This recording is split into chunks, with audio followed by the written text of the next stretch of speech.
warahmatullahi wabarakatuh. Alhamdulillah, asbahna wa asbaha mulkulillah, la hawla wa la quwwata illa billahil aliyyil azim. Wa nafa'illah rahimakumullah. Alhamdulillah, pagi ini antum semuanya sudah siap lahir batin. Siap batinnya jadi lahirnya aja. Insya Allah siap lahir batin dan siap untuk menyempurnakan agama. Ya, kemarin yang laki-laki baru setengah agamanya, tapi hari ini masih setengah ya. Nanti sempurnanya setelah angkah tukar. Nah, sempurnanya nanti setelah aku nikahkan engkau dengan anakku. Tapi sekarang belum. Jadi belum boleh dipegang. Dilihat boleh dari jauh. Ya. Alhamdulillah pagi ini juga untuk pasangan-pasangan yang sudah siap dari sisi usia. Ada yang 18 tahun, berarti sudah siap. Artinya sudah dewasa. Ya, kedewasaan itulah yang membuat antum sampai ke kantor tua. Kira-kira kalau belum dewasa sampai nggak ke kantor tua? Karena sudah dewasa, antum sampai ke kantor tua menghadap Pak Tua, menyiapkan semua berkas standar pemerintah, berkas-berkas yang minta disiapkan antum siapkan dari RT, RW, lurah, kantor tua, sampai hadir pada pagi hari ini dalam bentuk bimbingan catin calon pengantin. Tadi Ustaz Ahmad sudah menjelaskan 11 poin ya untuk mencapai sakinah, mawaddah, warahmah. Tapi kira-kira kita tahu nggak apa arti sakinah, apa arti mawaddah, apa arti rahmah? Atau pilihan si suami punya istri 3, satu namanya sakinah, 2 mawaddah, 3 rahmah. Bisa aja kan? Dan dipercaya aja sama ibu-ibu. Nah, artinya kita akan berumah tangga, yang kita butuhkan adalah sakinah. Apa sakinah? Untuk mendapatkan ketenangan. Ketenangan lahir, ketenangan batin. Dulu teman curhatnya mama, dulu teman curhatnya kakak, nenek. Besok setelah menikah siapa teman curhatnya? Suami atau istri. Apapun permasalahannya. Kenapa? Si suami membutuhkan ketenangan. Makanya Anda calon istri, ya, jadilah si penenang. Saat suami pulang dari luar dengan berbagai macam permasalahan yang dihadapinya, kadang dimarahin atasan. Pernah gak dimarahin atasan? Kadang selisih sama teman sekerja. Kadang di lampu merah kita nggak nyenggol, disenggol mata dia pula yang lebih gede dari mata kita. Pernah kan? Emosi kita tersulut. Emosi kita terpancing. Lalu dalam keadaan emosi terpancing, tersulut, pulang ke rumah, bukan si penenang, tapi si menambah bara api.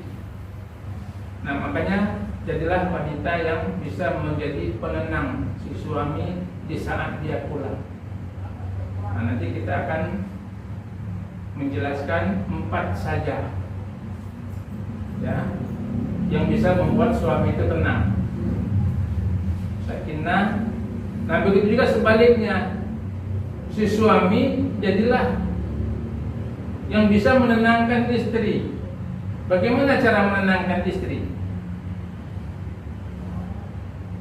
Banyak macamnya kan. Dia pulang bawa oleh-oleh, tenang.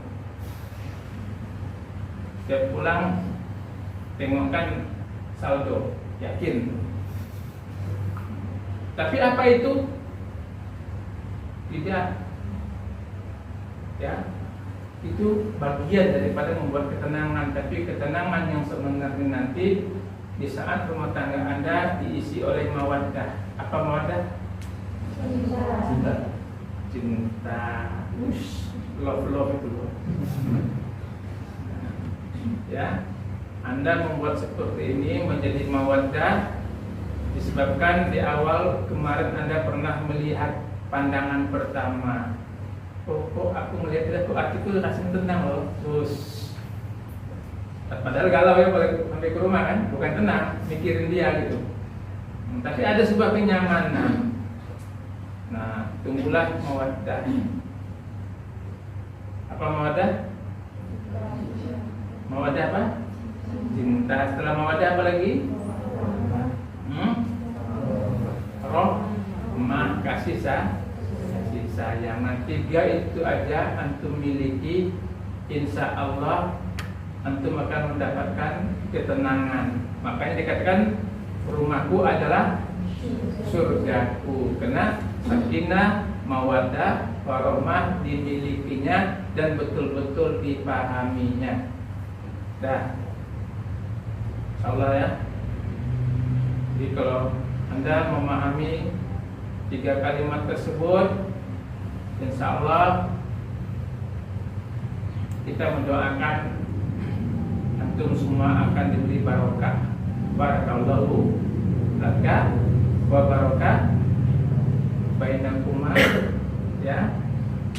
Nah, barokah itu yang kita cari. Nah, barokah itu kita dapatkan dengan ketenangan. Nah, bagaimana ketenangan yang harus kita miliki? Dan kita semua muslim kan? Ada yang mu'alaf? Kan ada yang menikah mu'alaf masuk Islam, ada pasangannya. Ada yang mu'alaf sini? Udah berapa tahun? Baru 1 tahun. Istrinya, calonnya mu'alaf juga? Bukan.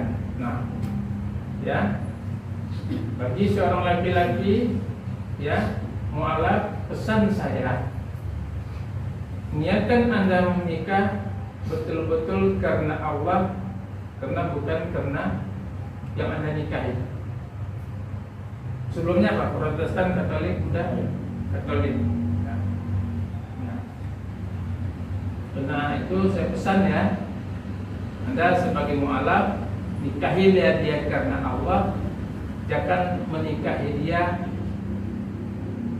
karena melihat cantikannya atau wajahnya, atau jangan menikahi dia karena ingin membawa ke agama Anda nantinya. Makanya dalam Islam itu, kalau seorang laki-laki muslim menikahi wanita non-muslim, itu lebih mudah laki-laki muslim untuk mengarahkannya, membentuknya. Tapi kalau laki-laki non-muslim masuk Islam, bagi seorang wanita Anda harus kuat meyakinkan beliau dengan agama Anda, sehingga dia betul-betul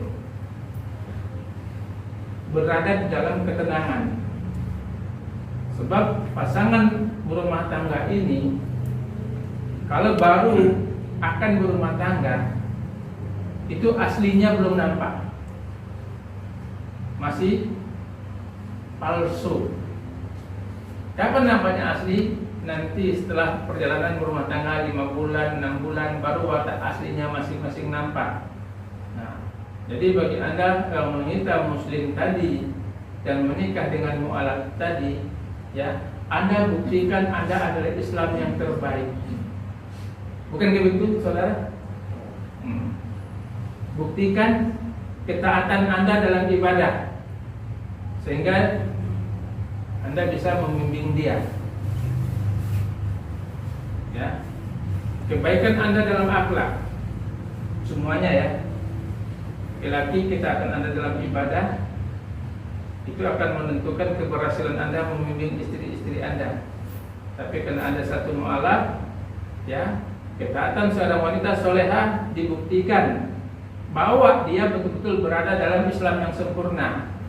Jangan sampai Anda yang terbawa kepada dia.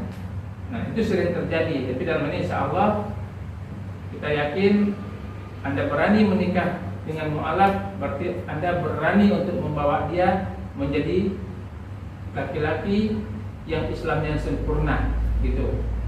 Dan selalu untuk konsultasi dan komunikasi dalam hal ini. Baik, kawan-kawan semuanya, kalau saya menyampaikan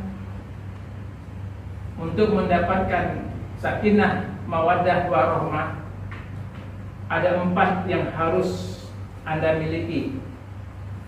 Ya, bahagiakan 4 ini untuk suami-suami Anda nanti setelah menikah. Ya, apabila 4 poin ini mampu Anda berikan kepada mereka, maka tuan-tuan ini akan bertekuk lutut sama Anda. Maka dikatakan makhluk terkuat di bumi ini benar adalah Anda. Betul kan? Siapa makhluk terkuat di bumi? Hawa, wanita ya. Nah, kita buktikan. Tapi kalau 4 poin ini Anda tidak mampu berikan, maka dia akan menjadi orang-orang yang liar. Jangan salahkan kalau pasangan-pasangan kita melihat wanita lain. Jangan salahkan kalau pasangan kita mengeluhkan diri kita. Salam. Sini mas, tempatnya mas. Mbak depannya coba. Nah. 1, catat nih, ingat nih. Ya. Bahagiakan matanya. Bahagiakan pasangan Anda matanya. Kalau nanti setelah menikah, jangan sekarang aja. Sekarang ini rata-rata kan kita bahagiakan matanya. Dek, aku mau ke rumah loh. Jam berapa? Nantilah habis sisa insya Allah. Kira-kira dari sebelum maghrib Anda sudah siap-siap, rapikan rumah, ya tidak? Ngepel lantai, tengok debu. Apalagi yang mau datang bersama ayah dan ibunya, mau datang silaturahmi. Ada 10 baju, 9 itu udah ganti tuh. Mana yang cocok nih? Tanya sama mama, tanya sama nenek, tanya sama kakak, tanya sama dedek. Ini udah pas belum baju dedek? Ini warna jilbabnya pas belum? Ini semuanya ditanya. Kenapa? Karena ingin membahagiakan matanya, supaya waktu keluarga melihat semuanya dianggap sempurna. Nah, jadi setelah Anda menikah nanti juga Anda bahagiakan matanya. Bagaimana cara bahagiakan matanya? Saya tanya sama tuan-tuan, mata Anda suka kepada apa?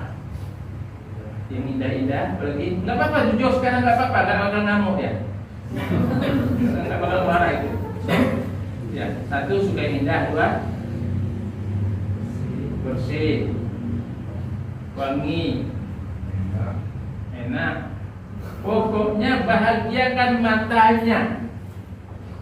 Apa yang beliau lihat hari ini terhadap dirimu, dengan penampilanmu, dengan gayamu, itu tetap dipertahankan. Ya, buat dia selalu bahagia memandangmu. Kalau dia selalu bahagia memandang dirimu, insya Allah tidak akan memandang kepada yang lain. Ya atau tidak? Nah, tolong ya. Apakah Anda ingin suami-suami Anda memandang kepada yang lain? Nah, makanya berikan keindahan. Indah apanya dulu? Ya, indah pemandangan yang dia lihat terhadap dirimu.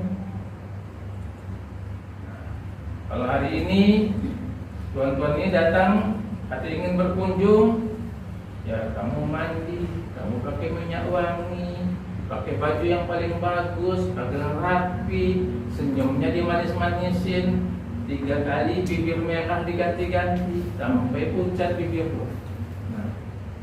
Nah, bahagiakan matanya. Setiap melihatmu, dia selalu mengatakan, kamulah yang tercantik. di rumah, bahaya ya. Kamulah yang tercantik. Artinya kalau masih ada kalimat itu berarti dia masih menyenangimu. Jadi penampilan itu harus tetap sempurna. Tapi bagaimana caranya dia sempurna? Bahagiakan keuangannya. Jangan minta yang ya, tapi uangnya tidak cukup. Artinya kita juga sebagai suami bahagiakan ekonomi istri kita. Tak perlu banyak, tak perlu jadi orang kaya, cukup orang pas-pasan saja. Kalau jadi orang kaya susah. Susah apa? Susah tidur. Kenapa? Takut maling masuk rumah, ya kan? Lalu sewa security, curiga pula sama security. Lalu pelihara apa? Yang tukang jaga malam biasanya, yang suka gonggong tuh. Nanti malam dia gonggong tak bisa tidur pula kita. Nah, artinya jadilah orang yang pas-pasan saja, pas butuh ada, ya. Oke Pak, silakan Pak. Sini Pak, depannya Pak. Nah, ini dokternya, sehat nih. Oke, masuk sini Pak, jangan di situ Mas, masuk aja. Nah, sini aja Mas, supaya kelihatan aku nih. Ini udah usia sempurna semuanya. Oke, sini Mas, Mbak dalam depannya Mas. Baik, kita lanjutkan.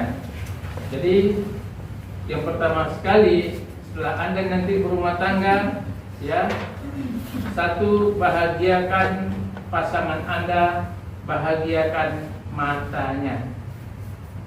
Anda lebih tahu lah bagaimana cara menyenangkan suami, ya.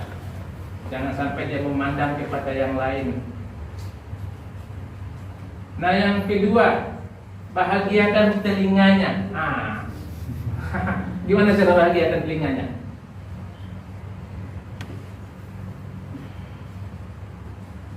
Sekarang saya tanya Mas, sekarang udah kena bentak belum? Belum. Sudah ada kena bentak belum? Belum. Dia kena 3 bulan, 6 bulan dah kena tuh. Nah, bahagiakan telinganya. Jadi berikanlah, ya, kalimat-kalimat yang menyenangkan hatinya. Betul kan Mas? Jangan sampai setiap mulutmu keluar adalah menyakitkan hatinya.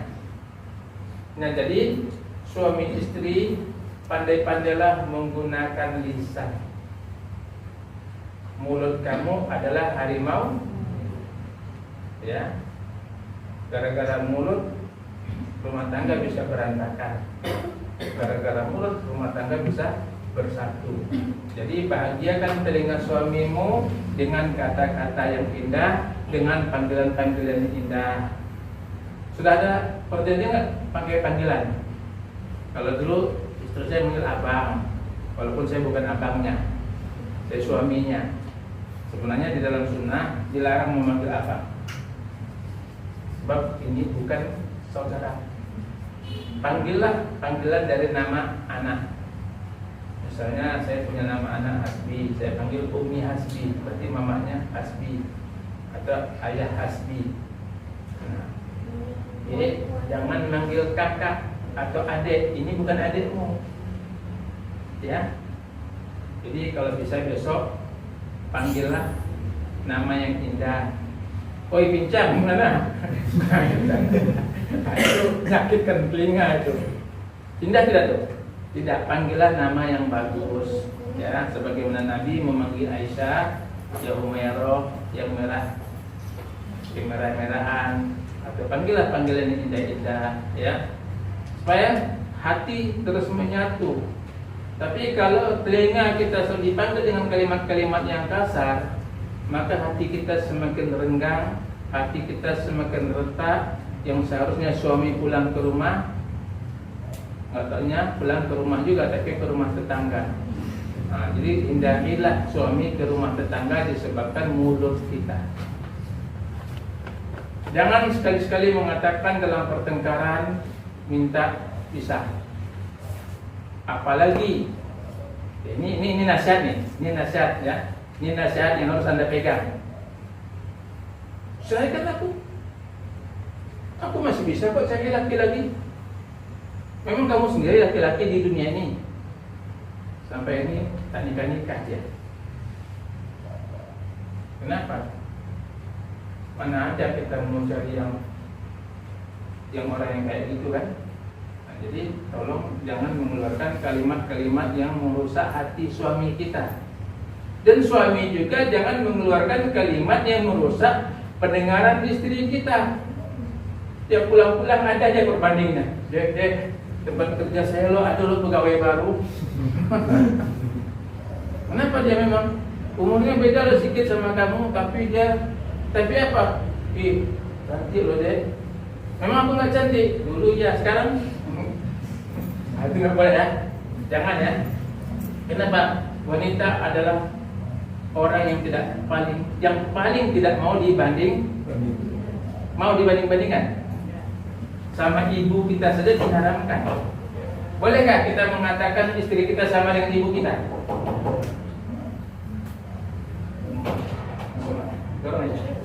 Boleh nggak?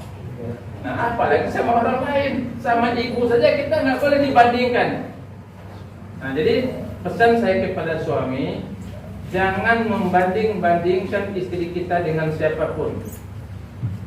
Dengan ibu kita saja kita tidak boleh, apalagi dengan tetangga sebelah, apalagi dengan orang lain. Bagaimanapun bentuknya, kalau sudah berumah tangga, rumput tetangga tetap lebih hijau. Karena dilihat sekali-sekali, yang dilihat tiap hari kita mau. Artinya pandai-pandailah memelihara taman-tamanmu itu. Ini pesannya sangat dalam. Jadi tolong tuan-tuan dan puan-puan, jagalah mulut Anda. Kalau hati kita sudah rusak sama pasangan kita, apalagi seorang istri hatinya sudah rusak dengan suaminya, maka kata orang cawan pecah, cawan retak, ditempel pun masih tetap ada retakannya. Ada nggak?